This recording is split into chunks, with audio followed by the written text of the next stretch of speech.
এই নারকেলগুলো কিনুন, শহর থেকে এনেছি, অল্প দামে, ভালো মানের, খেতে খুবই সুস্বাদু। শহরের লোকেরা আমাদের এখানে নারকেল বিক্রি করতে এসেছে। তা বাবু যাক, আপনার নারকেল কত করে বলুন তো দেখি, একটু আপনার নারকেলের দামটা জেনে রাখা যাক। 30 টাকা দিদি ভাই। আপনি একটু দামটা কম তো রাখতে পারেন, তাহলে আমাদের একটু নিতে সুবিধা হয়। হ্যাঁ, আমি সব জায়গায় ব্যবসা করি, লাভ কম বিক্রি বেশি, এটাই আমার নিয়ম।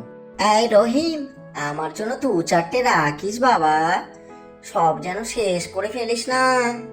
না না, রাখবো মাসিমা, আপনি চিন্তা করবেন না, আপনার জন্য আছে।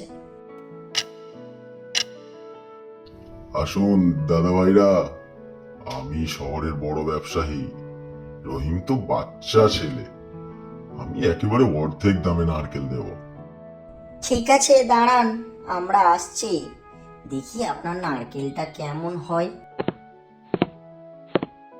বাবা করিমের নারকেল এত সস্তা, নিশ্চয়ই ভালোই ব্যবসা।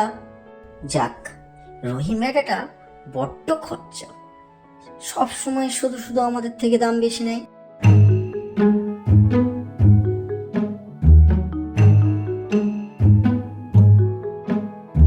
যাক, আজকে বেশ তো নারকেল বিক্রি হলো, আবার কাল দেখা যাবে।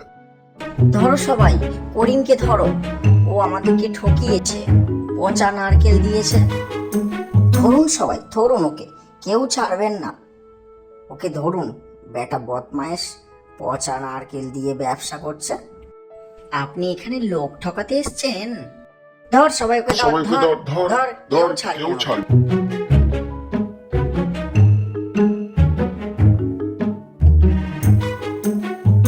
ভাই সব, বাজারে সবাই ব্যবসা করতে আসে, কিন্তু সৎভাবে কেউ ব্যবসা করতে আসে না। সৎভাবে ব্যবসা করলে তবেই টিকে থাকা যায়।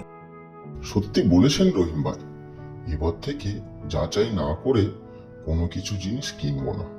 রহিম চাচা, রহিম চাচা, আমি বড় হয়ে আপনার মতো সৎ ব্যবসায়ী হব। আমাদের চ্যানেলটি সাবস্ক্রাইব করুন, কমেন্ট করুন এন্ড শেয়ার করুন। এরকম শিক্ষামূলক ভিডিও আমরা আমাদের পেজে দিয়ে থাকি।